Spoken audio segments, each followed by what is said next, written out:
Good morning to all of you once again. In this business study class, before the breaks, we were doing a chapter number 6, that is accounting equation. ये आपका था और यहाँ पर हम जो है इलस्ट्रेशन नंबर 3 तक हम कर चुके थे और आज हम जो है 3 भी शायद हो चुका था, मेरे को जहाँ तक ध्यान है 3 हमारा हो चुका था। हम 5th के ऊपर आते हैं। इसमें करके ट्रांजेक्शन ऑफ मैसेज वीप and traders are given below, show the effect on assets, liabilities and capital with the help of accounting equation। ये कहता है कि आपके यहाँ पर कुछ एसेट और लायबिलिटीज जो ट्रांजेक्शन दिए हैं एसेट और लायबिलिटी से रिलेटेड, तो कहते हैं कि आप ये दिखाइए कि क्या एसेट और लायबिलिटी और कैपिटल के ऊपर उनका क्या असर होगा। ठीक है, पहला आपके पास business started with cash, business start किया गया कैश से, तो हमारी एसेट और लायबिलिटीज का हम कंपेरिजन करते हैं इसमें। तो एसेट और लायबिलिटीज में कौन कौन से एसेट्स होंगे, कौन कौन से लायबिलिटीज होंगी, वो हम देखेंगे। तो हम एक वैसे ही बैलेंस शीट बना देते हैं एक बार अपनी प्रिपरेशन के लिए। फाइनल बैलेंस शीट को हम बाद में करेंगे कौन कौन से में कॉलम चाहिए। तो पहले मैं कहता कि स्टार्टेड बिजनेस विद कैश, तो ये हमारा ये बैलेंस शीट अगर है, मान लो ये बैलेंस शीट हमारी,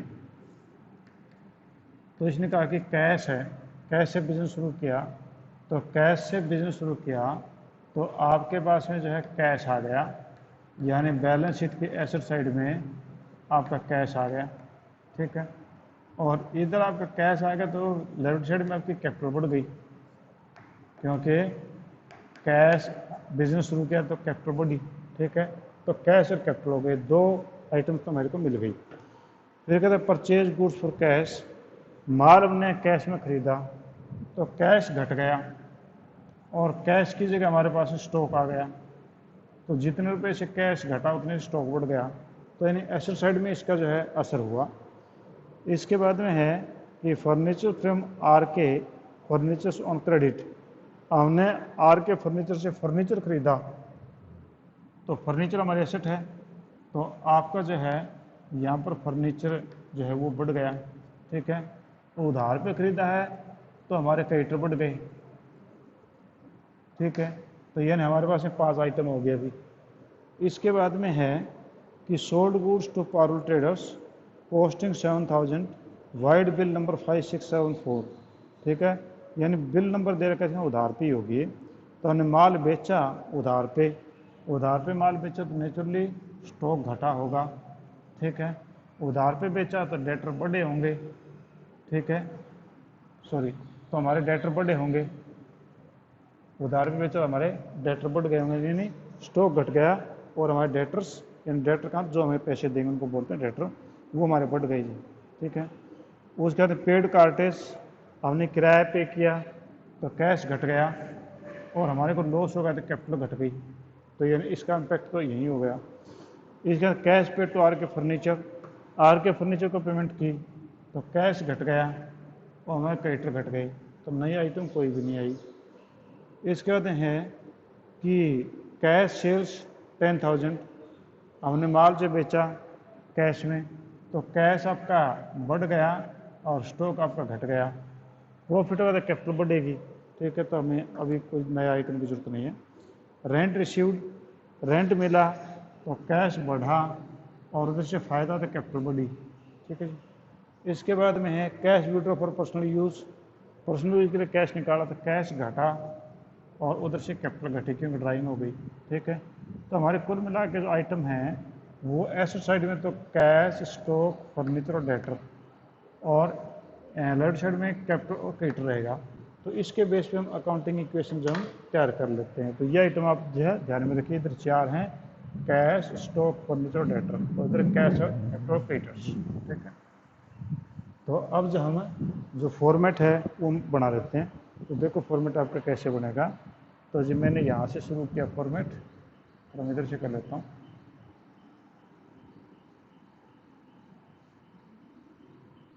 ठीक है जी, और यहाँ पर जो है इतनी जगह छोड़ देता हूँ मैं ट्रांजेक्शन्स के लिए। यहाँ मैंने ले लीजिए एसेट्स, एसेट्स में मेरे पास था कैश, कैश के बाद में था स्टॉक, स्टॉक के बाद में था जी फर्नीचर, फर्नीचर, फर्नीचर क्या होता था डेटर, डेटर के बाद में मेरे पास यहाँ पर है कैपिटल,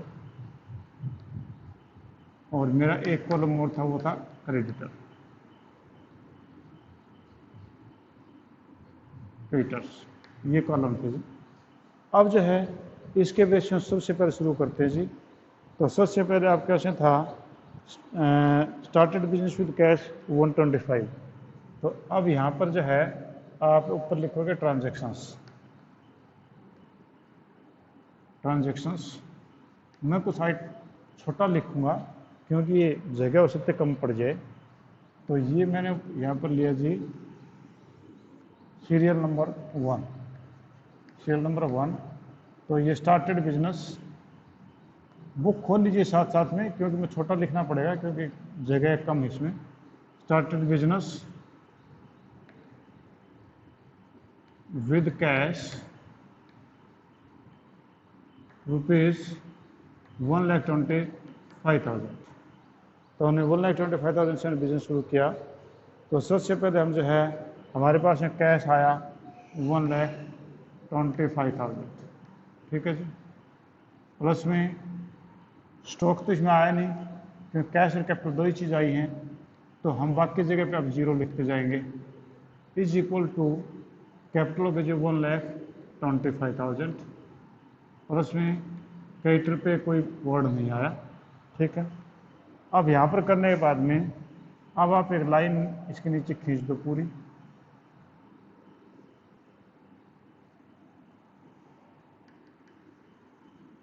ये ले लो जी। अब आपने कर दिया यहाँ पर इक्वेशन, इक्वेशन जैसे केमिस्ट्री में बनाते थे तो इक्वेशन में देखे थे ये 125 है, ये आपने ले लिया 1,25,000 प्लस ऊपर से जीरो ही है, ये भी जीरो ही है, प्लस में ये भी जीरो ही है, इज इक्वल टू ये 125 है, प्लस में ऊपर से जीरो ही आया। तो अब देखो कि यहाँ पर इस इक्वेशन में 125 इक्वल टू 125 है, इन बराबर है दोनों, कोई दिक्कत नहीं। Purchase goods for cash 50,000। अब आइटम नंबर 2 लिखो, परचेज गुड्स फॉर कैश 50,000, 50,000 रुपये का माल नगद खरीदा, ठीक है। तो 50,000 रुपये का माल नगद खरीदा है तो यानी यहाँ पर 50,000 कैश घट गया जी, 50,000 कैश आपका घट गया। स्टॉक नेचुरली 50,000 आपका बढ़ गया। फर्नीचर पे कोई असर नहीं है, डेटर पे भी कोई असर नहीं है, इज इक्वल टू कैपिटल पे भी कोई असर नहीं क्योंकि वहाँ पर कैश घटा स्टॉक बढ़ गया, बात बराबर ही थी, प्लस में जीरो, ठीक है। अब आप जो एक लाइन और खींचो, ये लाइन आपने इसके नीचे खींची।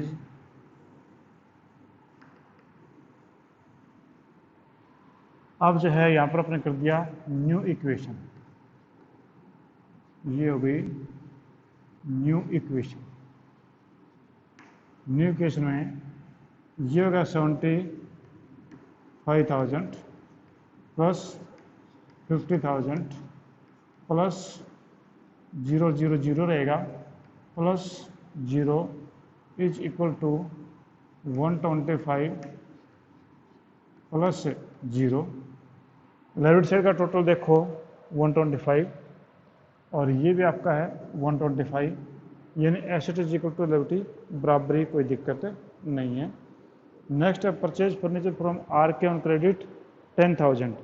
हमने आर के से फर्नीचर खरीदा 10,000 का, तो फर्नीचर आपका स्टॉक तो होता नहीं है, ठीक है। फर्नीचर आपका स्टॉक तो है नहीं, तो आप जो इसको स्टॉक में नहीं बल्कि ये आपकी एसेट हो गई, तो आप अलग से लिखोगे, ठीक है। तो आप यहाँ पर लिखोगे परचेज फर्नीचर,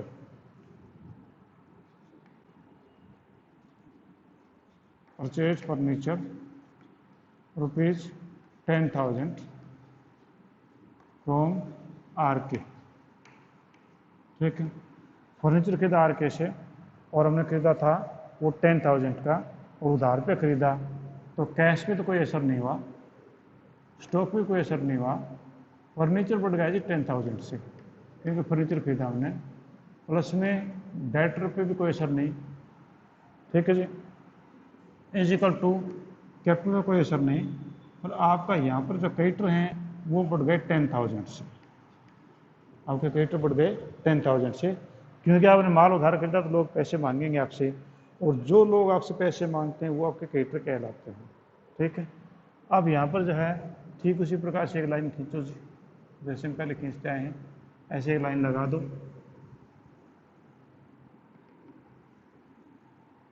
हमने लाइन लगाई तो यहाँ पर होगा जी न्यू इक्वेशन, ये इक्वेशन थी, ये न्यू इक्वेशन थी, ये भी न्यू इक्वेशन ही बनेगी। न्यू इक्वेशन, न्यू इक्वेशन में है 75 एज इट इज़, क्योंकि जीरो जुड़ा, प्लस में 50,000, 50 प्लस जीरो, प्लस में 10,000 वैसे ही, क्योंकि अब क्या फर्नीचर आ गया था, प्लस में zero is equal to 125 plus में 10,000। अब यहाँ पर 10,000 ये 125 ये 135 हो गया, इनका टोटल कितना करो 135 हुआ, इसका अकाउंटिंग इक्वेशन आपके बराबर है, ठीक है जी। अब फोर्थ आइटम ले लो जी। फोर्थ आइटम में ये बोलता है sold goods to power trader 7,000, vide bill number 5674 9,000। 7,000 रुपये का माल आपने 9,000 में बेचा, ठीक है। तो आपने क्या सोल्ड गुड्स 7,000 एट 9,000, ठीक है, टू पारू, इन उधार पे बेचा हमने, तो नेचुरली कैश पे कोई असर नहीं, ठीक है, क्योंकि उधार पे बेचा है। माइनस में स्टॉक जो घट गया जी 7,000 का, क्योंकि 7,000 का माल आपने बेचा 9 में, ठीक है। प्लस में फर्नीचर कोई असर नहीं है, प्लस में डेटर बढ़ गया आपके 9,000 के। इसका ये debtor means the person who will pay you, जो आदमी आपको पेमेंट देगा वो आपका डेटर है। तो यहाँ पर अगर 7,000 रुपये का माल 9 में बेचा तो 9,000 रुपये देगा वो, तो ये 9,000 से आपका डेटर बन गया। तो 7,000 का माल 9 में बेचा, तो 7,000 का माल 9 में बेचा तो फ़ायदा हो गया, फ़ायदा होगा तो पार्ट बिजनेस की कैपिटल बढ़ेगी, तो यानी आपका प्रॉफिट होगा, तो 2,000 रुपये आपका यहाँ पर कैपिटल बढ़ गई, और उसमें क्रेडिट पे कोई असर नहीं है, एज सेम एज, ठीक है। अब करो जी,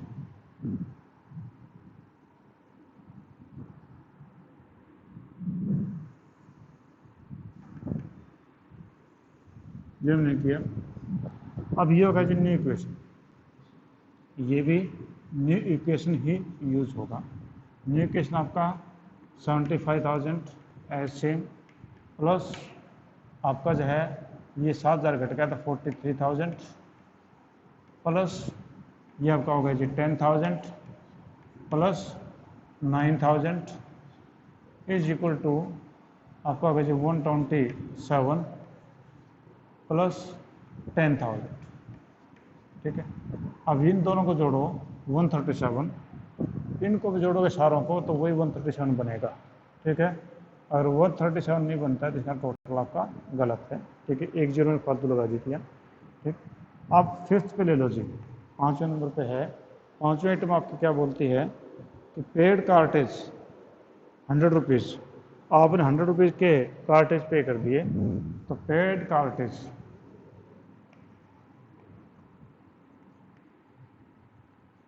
कार्टेज 100 रुपीज़, तो 100 रुपये कार्टेज है किराया, किराया आपने पे किया तो नेचुरली कैश आपका कम हो गया 100 रुपीज़ से। इस पर तो कोई असर नहीं स्टॉक पे, इस पे डेटर पे कोई असर नहीं है, ना फर्नीचर पे, इस पर कोई असर नहीं है, तो नेचुरली आपको लॉस हो गया तो आपकी कैपिटल घट गई 100 रुपीज़ से, ठीक है, प्लस में जीरो। अब टोटल दोबारा से फिर ऐसे करो जी, टोटल करें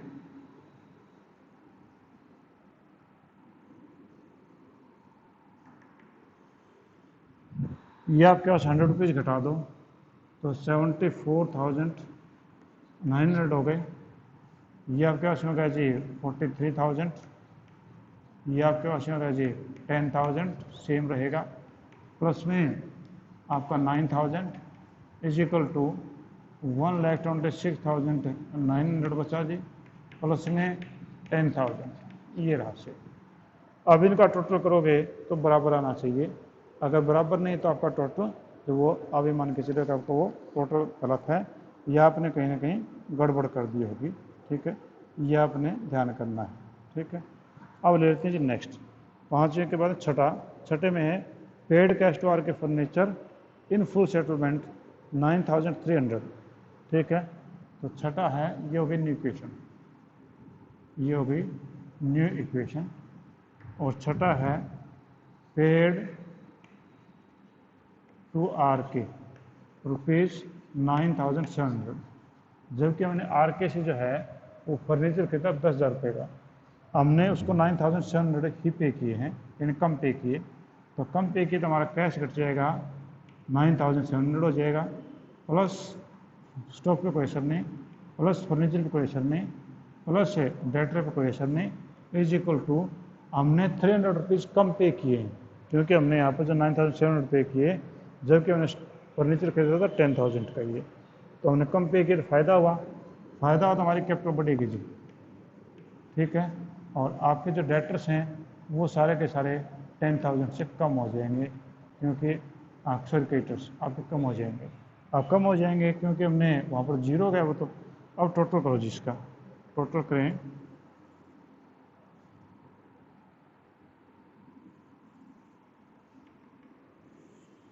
टोटल किया तो ये आपके पास में गया जी न्यू इक्वेशन लिखो इसका के, तो ये हो गया न्यू इक्वेशन।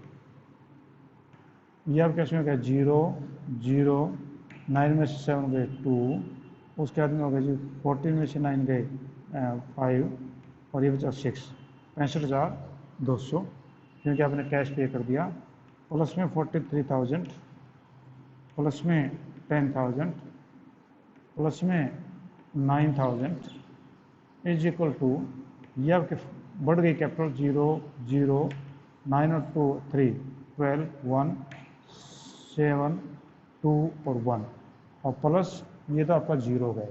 ठीक है, अब ये 1,27,200 हो गए, इनका टोटल भी आपका जो है 1,27,200 बनना चाहिए, अगर ये कम ज़्यादा हो जाता है तो इसका नाम आपकी गड़बड़ है।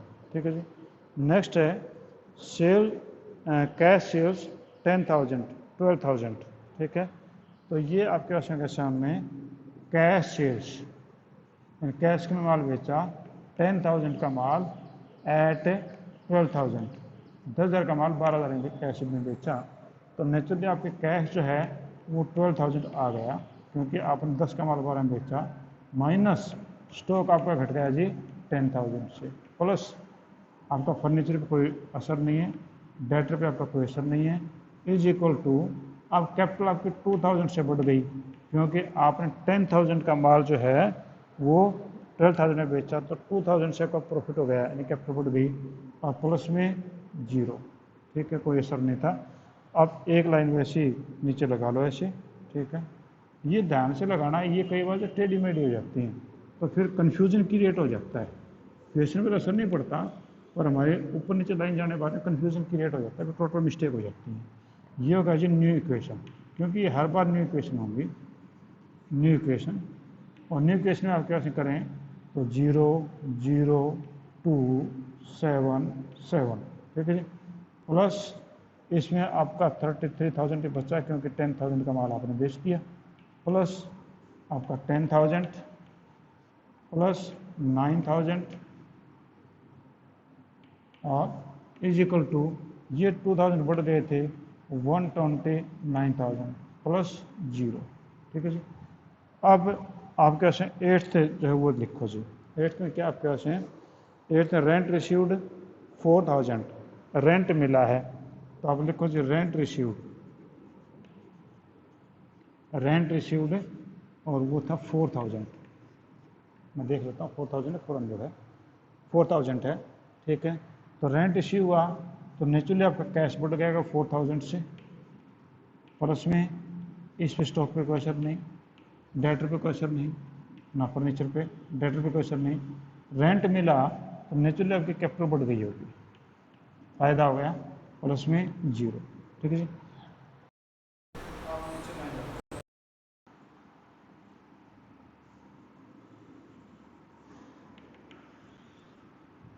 अब आप इसका टोटल करो, ये होगा न्यू इक्वेशन।